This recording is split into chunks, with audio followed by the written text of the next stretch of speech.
Episode of Burning Platform, this time with Tamas Hevizi, who's the global head of private equity at Automation Anywhere. I've talked to Tamas more in the last 6 months than I have in a decade. Tamas, good to see you again. Why don't you tell the audience a little bit about yourself? Vinnie, so great to see you, and I love your video series. It went from Disrupting Time, Burning Platform, I think it was acrobatics that you introduced to the English language as or human heroics, I remember. So thanks for having me. Tamas Hevizi, I'm at Automation Anywhere. Spent my last 12 years with supporting private equity firms, investment firms with technology, first at SAP and now at Automation Anywhere. So that's my background. Spent a lot of my time in digital, the world of digital, and especially this year, that's pretty transformational. So happy to chat about it. You know, Tamas, you're being modest. You are one of the most digital people I know. I mean, you pioneered video, 5-minute videos 10 years ago. You've been using bots to schedule calendars and all that. So the focus for today is digital acceleration. You know, in May, in the acrobatics series, we had talked about some of those. Update us in the last 6 months. Tell us about some of the more acceleration you've seen. It's funny. It's sort of become an adage in the tech industry that 5 years of digital work got done in 5 weeks, and that may not be entirely true. But I think there's just a lot of things going on, especially obviously because of the pandemic. And I think what's most interesting about it, I mean, you can look at any parts of digital. You can look at cybersecurity. You can look at automation, where I am, AI developments. And even cloud conversion, which is amazing. Like a lot of people, this is the time finally companies went to the cloud after 20 years, right? I think what's interesting about it is not that it's why the acceleration happens, right? So I think the capability hasn't changed. The IT organizations, the consultants, they still have the same capability. What changed is now all barriers are removed from their way, right? So they could have done these projects as quickly as they're doing now. But I think a lot of the institutional barriers, checkpoints, validation points in most companies were set aside because of the pandemic. So I'll give you a couple of examples. And I don't know if I talked about this in May. I mean, we're seeing just in automation, like bot deployment. I think my estimation between us and our peers, probably 1 million bots got deployed doing, ticketing, doing, sending out employee communication, which was one of the early applications of automation in the pandemic. Then it's scheduling hospital beds, supply chain. You and I spoke earlier about SAP, right? So SAP is a pharmaceutical company, but nobody was ready for partial shipments of orders. So we've seen that at spades. So there's a lot of that. But then what's interesting is cognitive got introduced. I think 2020 may be the silent years of AI and cognitive automation or cognitive cybersecurity or cognitive network management. I think most people don't realize how much AI seeped into all aspects of IT. So I don't think separately now about AI as a discipline. I think AI is in everything. So we've seen that in like the way image recognition has got deployed. So instead of being used for invoice scanning, now it's went from facial recognition to actually recognizing whether the parking lot outside of a hospital is filled. So it's funny. I talked to a hedge fund, my customer base, right, and they talked about how they're monitoring with image recognition AI the parking lots. Now, I used to do that a lot for trading in terms of retailers, but now it's generalized and natural language processing, another branch of AI that's very advanced. Most people don't realize like image recognition and NLP, natural language processing, is pretty robust. It's mainstream. So you're seeing a lot of chatbots get advanced and now can take over customer service. So a lot of things got done. But one interesting shift that happened and I noticed that a lot, especially with investors, is the role of the CFO. And most people don't think of that. So the most powerful person in the crisis became the CFO. So the CFO was doing the business continuity planning. It was he or she was handling the various disaster recovery plans, making sure the business stays afloat, but also cost cutting. So that happened almost every industry, or reallocating resources broadly. So the CFOs actually took a bigger role in these kinds of IT projects, which I don't think happened before. I didn't see a lot of CFOs in digital transformation projects. So that matters because I think one of the things also changed is the importance of making a tangible business impact in the crisis. So a lot of the CFOs said, hey, we have all these initiatives, and they were going down the list saying, do we keep them? And they say, they're not adding too much value. They're cute and they're interesting. And I think what happened in the crisis, a lot of these projects got upgraded, got scaled up because the CFO said, I need you to make a real business impact, and you can. So I think a lot of, in digital, a lot of the challenge is a lot of piloting, experimentation. Is one of the topics anybody watches my videos. Like, I think there's a lot of just piloting of projects where you could have gone mainstream. I think with the CFOs that happened, I think the CFOs said, listen, let's do this right. Let's make an impact. Let's take the risk, which is counter to typical CFO conversations. Let's make sure these digital projects get deployed and scaled quickly. So I think a lot of the pilots struggled not because they were causing damage or risk. They were struggling because they weren't creating value, and all of that changed. So I'm pretty excited about how this year the pandemic is going to shift the expectation towards digital projects inside enterprises. So anyway, it's a long way of answering, but you can tell I'm thinking about this quite a bit. Almost every day I hear of something that has accelerated. So I ran a Cognizant webinar last week where they pointed out how voice interfaces have dramatically grown in the last 6 months. Partly because people are sensitive to dirty screens, partly because of social isolation. Having a human voice is helping. But the use cases they were talking about blew me away, right? So voice has accelerated. All the vertical applications we've talked about, telemedicine, distance learning, et cetera, just amazing how many different things that, 9 months ago, you would have said, yeah, nice, maybe, healthcare executive told me, he says, we farted around with telemedicine for 20 years. He says suddenly it went from, in his case, 2% outpatient to 50%, right? And he said, look, I don't know if it'll stay at 50%, but I can guarantee you it's not going down to 2% again. So, Tamas, I've heard you talk about in the investment community, you say there are the 6 C's that investors are kind of gravitating around. Describe what you mean by the 6 C's. What are the hot topics from an investment perspective? It's funny. There's always an acronym that pops out in crisis. Thanks, Gartner. I've created a few. I remember your acronyms, Vinnie, from Gartner days. I think it was introduced by. I heard it first time at an Asian conference by the Carlyle Group, and how they select investments. But their point was that there are certain aspects of technology that are accelerating right now. So they were looking at digital, and they were looking at which part of digital technology is actually helped by the challenges of the crisis. Not so much solving crisis problems, but what I just talked about, crisis compresses time. And so they talked about 5 C's initially. I think there is now 6 or 7 in my conversations, but it's going back some of the basics like e-commerce. So that's, drop the E, right? So commerce. So commerce is one of the C's. And commerce, we all know because we're at home, it has a brand new life. It's not a new technology. Commerce has been around for 5-10 years at mainstream.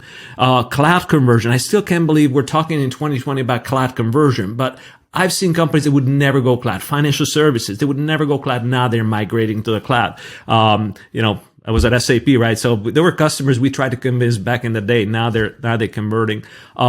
Collaboration technology, we're all living this, but it's not just Zoom. I think that's the third C is it's all kind of collaboration, whether it's online whiteboards to project management systems, because we're not at home. And I think that a lot of the innovation just happens around the edges of these tools. They probably had the functions, features. The people never had to use it. So collaboration tools, I think the investors are talking about investing in them, but I also see a huge uptick. Cybersecurity. It's cybersecurity. We thought we're robust, and now we have this massive breach right now. I think cybersecurity this is one of the areas what I thought has this silent introduction of AI. I think rule-based cybersecurity is out. I think AI is getting introduced, pattern recognition, machine learning, and pattern recognition and neural networks. I think the war is going to be the wars of machines when it comes to cybersecurity. But that's a 4C. And the 5th C is sort of a 4C is a cashless. So FinTech, right? So Bitcoin went from 10,000 to 20,000.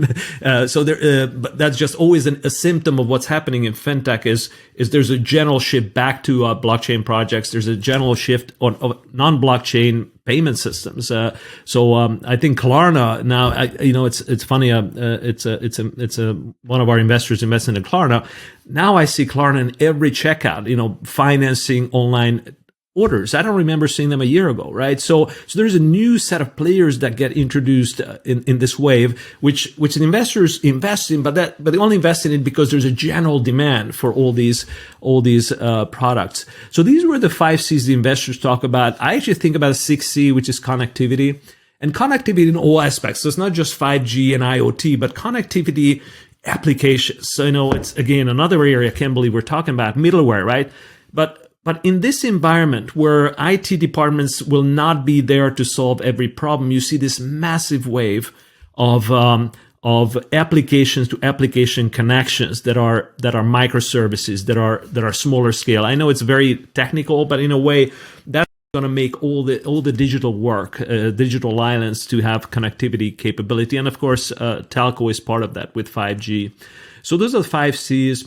Or 5 or 6 C's in my way. I actually think people talk about the 7 C's because why not? Let's say the 7 C's, and that's cognitive. But I actually disagree. I think cognitive or AI is in everything. So you have AI in analytics, you have in commerce, you have AI in cloud conversion. There are AI monitoring of networks.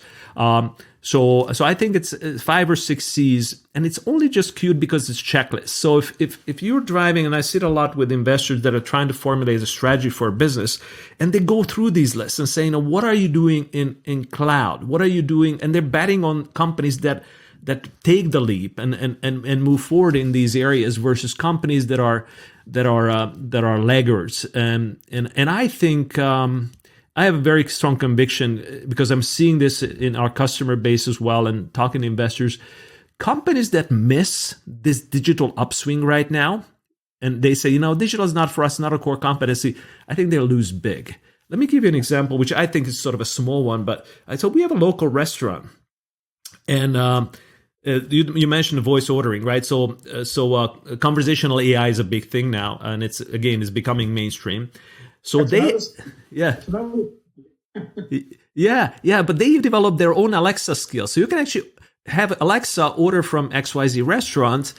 And I was blown away because not a big restaurant chain. And I know endless IT organizations that still haven't created Alexa skills for their companies. So I think there are going to be great creative companies in industries like hospitality, which is really struggling, break ahead. I've got 2 more C's for you. So one is contactless, right? A lot more contactless delivery, contactless payments. And especially now, I've been following the whole cold chain. The vaccine distribution, the Pfizer one at minus 70. I thought it was recent, but all year round during the pandemic, the whole food chain has depended heavily on refrigerated trucks and so on. I think there's going to be a lot more innovation around colder supply chains and so on. And we don't need more C's. 7 C's is good enough. I think so. Hey, so Tamas, you are one of the most disciplined digital workers I know. Just amazing. I mean, you wrote a column for me on your digital arsenal.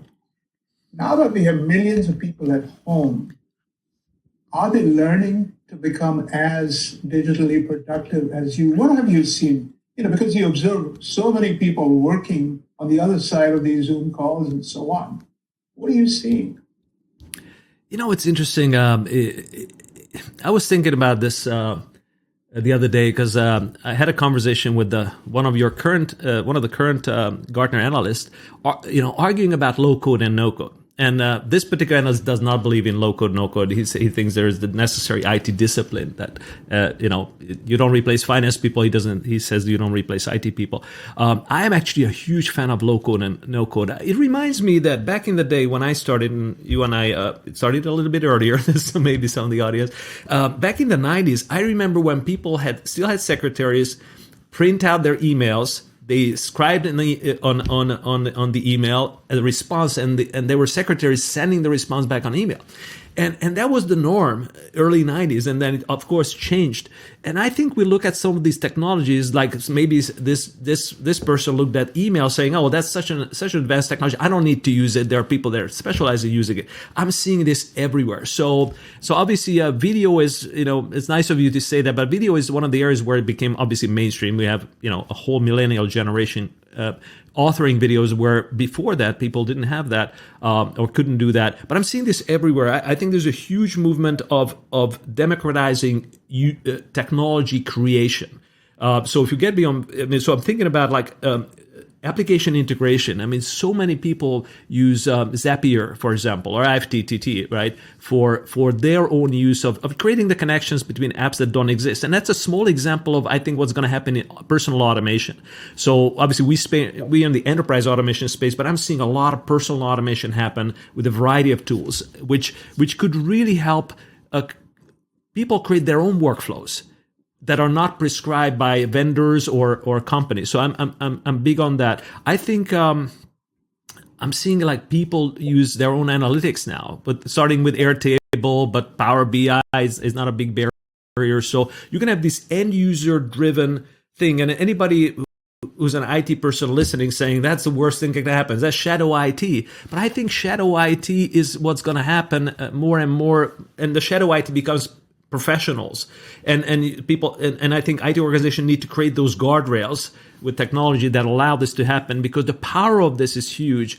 We're still living in a massive IT backlog world. I'm seeing this as one of the things we didn't talk about happen digital, and IT had this long backlog. So there's this project they were going to do in 2022, but now they had to do it now. So there's always going to be IT backlog. So I think citizen automation or citizen coding, citizen programs, I think can help companies grow. And I think it just helps the end users, because the apps are never quite to their taste. If they're never quite this. So I don't know if you may remember back when I was at SAP, and a lot of people created Lotus Notes. Can't believe I'm saying this. Lotus Notes front ends to SAP, because SAP was not the UI they wanted. And I think similar things will happen. I think there are going to be applications. Maybe we'll do our own Alexa skills.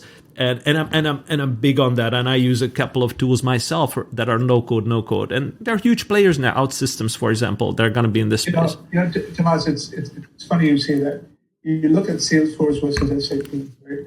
Salesforce is clearly committed to the low code. I mean, they've developed a huge ecosystem of trailblazers. These are ordinary workers, ordinary employees who are learning to code simple stuff. SAP, on the other hand, last week announced, ABAP for the cloud, right? They're still investing in an older, much more disciplined, IT-centric skill. So I think we'll have both. You mentioned Lotus Notes. Pricewaterhouse, where I worked in the early 90s, was one of the first adopters of Lotus Notes. A lot of excitement. We ended up with every office was creating their own restaurant list, menus.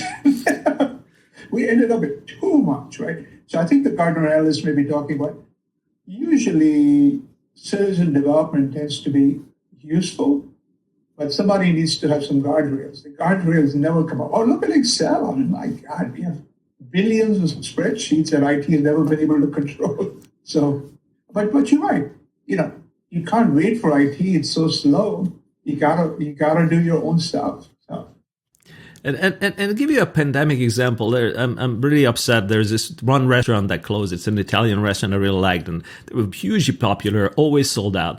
But they could never forget digital. They had one phone line. The phone line was always jammed in the pandemic, and they had no app, no web presence, no Facebook, because they didn't need it. And then there's this other baker that we use in the neighborhood. He put up, he was always on the phone, but now he created a Squarespace website for himself, Shopify checkout. I mean, he's a baker, but the tools are so easy to use that he stayed in business and the restaurant went out. And I see this sort of, learned helplessness comes to mind, I think, in industries, but it's a wrong word. I mean, I think there's this challenge of being able to adopt, and we think it's a lot more complicated because, again, maybe the restaurant owner assumed that he would have to hire consultants or programmers or things like that, and I think the tools are there to make it possible pretty much for everybody. But your level of discipline, right? People using bots, people using 5-minute videos, and so on. Are you seeing that spread around corporate world, or are the people just reluctantly just getting on one Zoom meeting after another? Yeah, so I see a lot of. So I'm in business development and the sales area of the business, right? So I'm seeing a lot of adoption, not just from obviously salespeople to reach out on video. They're trying different tools, but I'm seeing this with customers. So I first time ever, I got a customer video emailed to me, and the customer was asking me a question instead of typing an email. And I thought that could be a sign of something new happening, sort of having this asynchronous communication with new tools, getting off email. We always want to get off email. I mean, Slack has just done the deal of the century, but to get people, they were the first to get people off email. But I think there are going to be other tools. I'm very bullish on Teams. I can't believe it because I was never a big Microsoft fan, but I think what they're doing is sort of that integrated experience and giving people their own tools. I think it's gonna help this kind of thing happen because you can have your own apps inserted into Teams, like you said about Salesforce. So I see a lot of opportunity for people to just figure out, okay, how can I be more productive given my constraints? Any other thoughts? Can't wait for this year to be over. I'm sure I'm not alone. I did a session a couple of days ago where I pointed out all the heroics I've seen. I pointed out positive things that have happened in the neighborhood and so on. So, look, it's been a very tough year. So many people have lost family or friends. The politics have been so divisive. People have lost friends over that. So 2020, it has been a very, very impactful year, but it's not all been negative. So, I tend to be a little bit I tend to find a silver lining in everything, and I've found plenty in 2022. I agree with that. So in the tech sector, you and I were talking offline about it.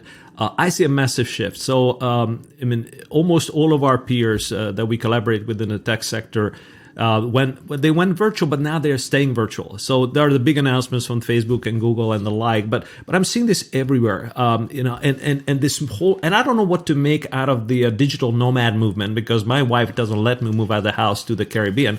But I think there's going to be this massive arbitrage of locations. So we're seeing the huge wave, obviously, with Oracle moving to Texas, and there's generally people, Tesla moving to Texas. Tesla, HP, Palantir to Colorado, yeah. And in Florida, we're seeing a lot of New York and Northeast individuals more than companies move down. So. But I actually think it's a good thing because tech used to be pretty much, on the coast kind of thing, except for Austin, right?